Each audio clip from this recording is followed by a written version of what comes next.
Next up, we have Adriana Senn, who will be presenting alcohol, quite a common poison.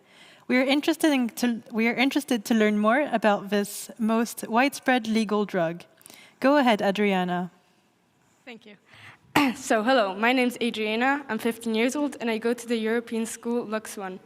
My topic is alcohol, quite a common poison, since whenever I go to a store, I'm always really shocked to find 3 shelves full of alcohol in the supermarket.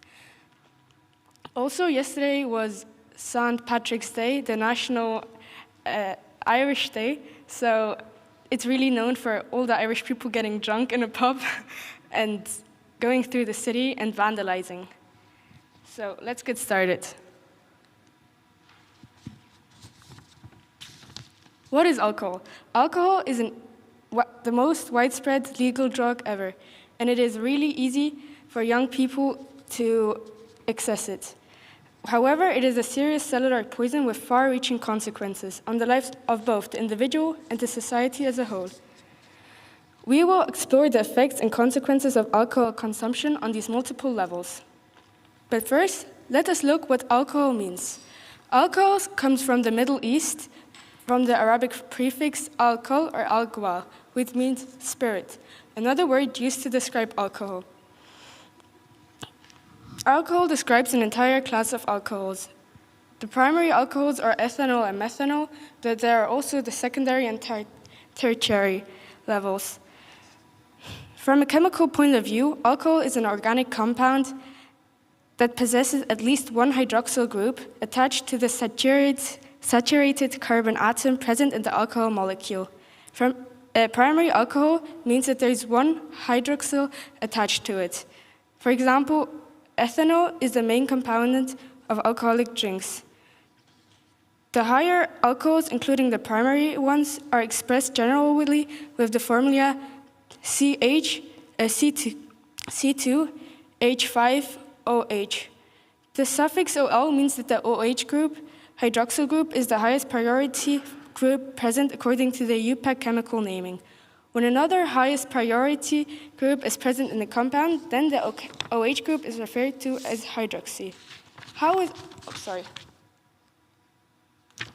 alcohol produced? So the main stages are fermentation, which means putting grains, fruits, or vegetables through a process where yeast or bacteria react with sugar to make ethanol and carbonic dioxide. Spirits go through the process of distillation. Distillation is the component of a liquid mixture are separated through selective evaporation and condensation. Here you see some physical properties of alcohol.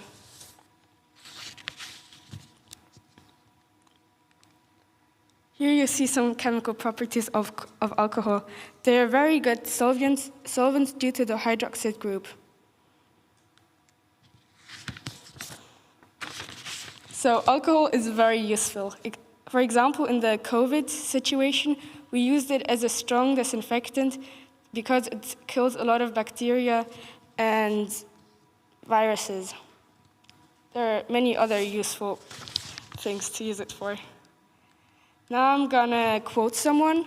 Alcohol is an excellent solvent. It dissolves family, marriages, friendships, work relationships, bank accounts, liver, and brain cells. It just doesn't solve problems.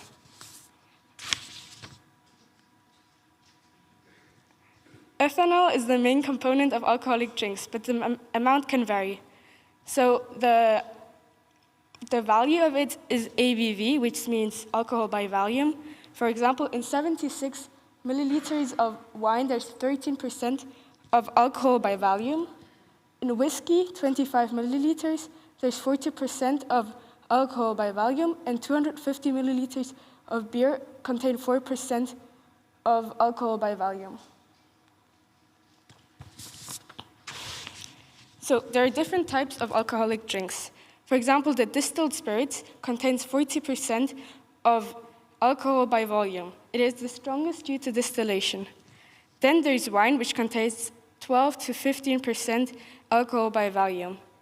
Beer contains 4 and 10 alcohol by volume. Alco Pops are very popular, and they contain 3 to 7% alcohol by volume. Here are the short-term effects. I'm just going to mention the most important. A very obvious effect of alcohol is that you're feeling giddy or euphoric. You can also feel relaxed or drowsy. You feel impulsive and tend to fight or get into trouble. And you have frequent changes of mood. Now the long-term effects of alcohol. So some of the long-term effects of alcohol are insomnia and sleeping concerns, anxiety and other persistent mood changes, changes in appetite causing weight gain. But there are many more. Now I'm going to come to the stages and reasons of alcoholism. So alcoholism is actually a non-clinical term. The clinical term, however, is alcohol addiction or alcohol use disorder. There are many stages. I'm going to mention 4. The pre-alcoholic stage, drinking in a casual, social manner. Only if there is a special occasion, you drink 1 or 2 glasses of wine. An early alcoholic stage, a psychological reason to drink. The part where you should stop, because you just, the body thinks that when you're drinking, it gives you a reward. You think that you did something good. Chronic alcoholic stage. Now you've drank for many years daily, and you start having serious consequences. The end alcoholic stage. Dangerous withdrawal symptoms occur. Professional treatment is now really needed. There are biological and psychological reasons for drinking. One of the psychological reasons is that your impulsiveness, low self-esteem, and a need for approval from drinking. So now let's come, which country has the highest alcohol consumption? So if the color is red, it's for example Germany, France, or Ireland, it means that it's the worst. And the only country that is in green means that it is in the best manner. So, is alcohol addictive and why? Okay. Physically and psychologically, it is physically and psychologically addictive, and around 3 million people die per year for alcohol use worldwide. Alcohol reacts with gamma amyloid. Okay. Here are the sources.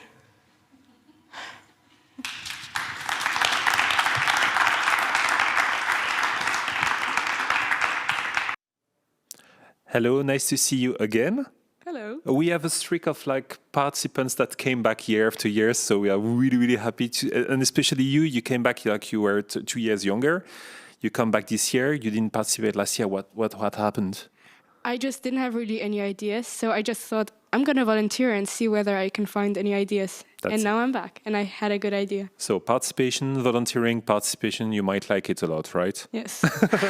Tell me a bit more about your project this year. Why did you pick that topic, and what did you learn? In general, when I go through stores, I was always really surprised to find 3 shelves full of alcohol, and a lot of old people coming with whole bags full of alcohol, or also young people. And whenever there was a party at my school, they would always write, "Don't bring alcohol." So that must be a big problem with the young people. Okay. Okay, so for the alcohol, like you said, it's a problem. That's why you got motivated and you wanted to go for this project, no? Yes. So what did you find out? Tell me something special that you found while researching for this project. That our society is really accepting and used to it, and they don't do anything against it. And actually, everybody is drinking, whether only on occasions or each evening. Really hard business. Okay. I remember going to a medical visit to my doctor just for a previous job, and the lady asked me, do you drink alcohol? And I was like, yeah, but not a lot. And I was thinking about it, and she said, how often? And I was like, yeah, maybe 1 glass per weekend or something like that, really not a lot. And she said, 1 glass per weekend is already an habit. And I was like, feeling very guilty about it. But when you think about it, like it really became a habit for tons of people. Did you investigate that aspect specifically, or? I looked a lot at the short terms and long terms, because short termly you can only feel like the giddiness, but on long term it can cause you cancer or really bad sicknesses. Okay, so the proper effect of the poison on your body, basically, Yeah. right? It's going to be a silly question, but are there any advantages for the body to actually drink alcohol? Because Advantages? people used to say, for example, that you need to drink one red wine per I wanted day. to mention this. My grandmother, for instance, she says 1 glass of red wine per day is really necessary, and she's 92. Just for you to get a picture, I know people that used to give shots of really, really strong alcohol with sugar in there to kids when they were feeling sick, because it was believed that it was actually good for their health. It does make your body feel rewarded and maybe good for quite a bit, but in the end effect there aren't really any advantages. So it's a short-term effect. a treat. And you can have blackouts, so you don't even remember what you did or what happened the night you drank that much. True that. Yeah. Yes. And let's come back to the contest a tiny bit. But so you've been participating twice and you've been volunteering once, as you said, so you might like it. What would you say to someone willing to participate for the first time? How do you feel about the contest, and what should they do? What they shouldn't be scared of? So a very good thing is to be really motivated and have a good idea. But also if you don't have a good idea, just like one of the good things to say is you're going to win anything. It's not like one is bad, one is good. You're going to get something however bad you perform. I try to say during school presentations that plenty of people say, yeah, I would love to participate, but I don't have any idea. And I tell them, my advice is start something. Try to look around, and the ideas are going to come the more you do it, and like you're going to define, and then in the end you'll come up with something special. Was that your experience here? Yeah, kind of. Whenever you go through the streets and you actually have your eyes open, you see a lot of problems already, and you just have to analyze them. Okay.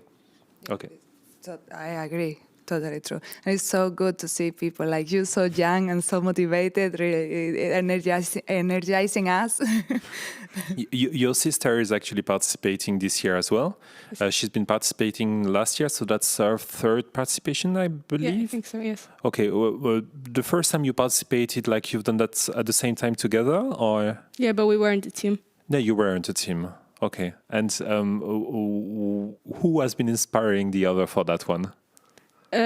Like I was the younger one, so I don't even know how we came to the idea of Jonk Fuerscher. But actually, my neighbor, I don't know why I come to this topic, but my neighbor, we didn't even know, but last year we were our picture, because we were one of the only ones to take a picture 2 years ago. We were on the homepage. We did not know. We were the main picture that would come in when we would... It's my fault. I've been taking that picture, and it was a really energetic vision here. I remember like you climbing your parents and your sister, I think you are in their arms. And that's actually something that we love to witness here. It's just like people come and support their family and seeing this feeling. So that's, sorry if I put it on the homepage. No, it's fine. But we were just really surprised because we didn't ever go on the website. And then our neighbor was like, hey, did you know you were on the main website? Yeah, but you've been creating smiles on people's face like for quite a while thanks to that picture. So we are thankful for that. Do you have any other question? You have really good vibes, I wanted to say. Yes. All right. So tomorrow is going to be the awards ceremony. We wish you the best of luck. I'm pretty sure it went pretty well inside here. So we are not worried about you at all. And we hope that you're going to come back next year, maybe? Yeah, for sure. That would be awesome. So thanks a lot for your participation here. Yes, thank you. Thank you. See you. Thank you.